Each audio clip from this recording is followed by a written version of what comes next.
पंचतंत्र की छटपटी कहानी। गधा और धोबी की चालाकी। एक छोटे गांव में एक धोबी रहता था। उसके पास एक बूढ़ा गधा था जो हर दिन भारी भरकम कपड़ों का बोझ उठाकर नदी तक ले जाता था। गधा बूढ़ा और कमजोर हो गया था, लेकिन धोबी उसे आराम देने के बजाय उससे और अधिक काम लेता। धोबी के व्यवहार से गधा दुखी रहता और सोचता कि काश उसे भी थोड़ा आराम मिलता। गधे की नई चाल। गधा रोज कपड़ों का भार उठाकर नदी तक जाता और सोचता, मेरे मालिक को मेरी मेहनत का जरा भी एहसास नहीं है, मुझे इससे छुटकारा पाना होगा। एक दिन रास्ते में उसे एक जंगल के पास हरी भरी घास नजर आई। गधा वहीं रुक गया और घास खाने लगा। धोबी ने गुस्से से कहा, तू क्या कर रहा है, चल जल्दी। लेकिन गधा टस से मस नहीं हुआ। उसने सोच लिया था कि अब वह रोज ऐसी ही कोई तरकीब अपनाएगा। धोबी गधे की हरकतों से परेशान हो गया।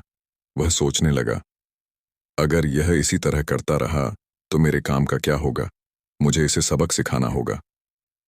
एक रात धोबी ने एक शेर की खाल निकाली जो उसने एक शिकारी से खरीदी थी।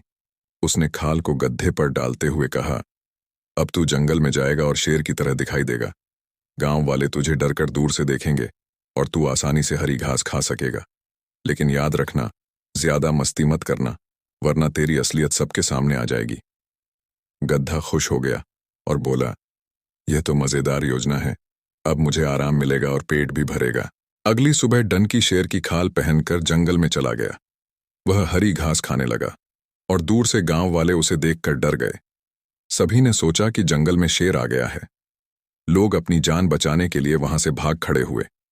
डनकी यह देखकर बहुत खुश हुआ और मन ही मन धोबी का आभार मानने लगा। गधा जंगल में बिना किसी डर के घूमता और हरियाली का आनंद लेता। लेकिन एक दिन उसने पास ही एक और गधा देखा और उसका मन मस्ती करने का हो गया।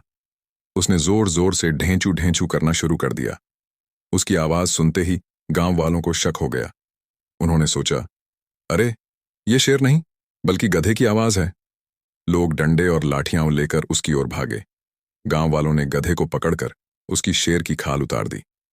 सबने उसकी मूर्खता पर हंसते हुए कहा, तू तो शेर बनने की कोशिश कर रहा था, लेकिन गधा ही रहा। धोबी भी यह देखकर नाराज हुआ और गधे को फटकारते हुए कहा, तुझे मैंने मदद दी, लेकिन तूने अपनी मूर्खता से सब बर्बाद कर दिया। अब तू अपने किए का खामियाजा भुगतेगा। कहानी की सीख। अपनी वास्तविकता को छिपाने की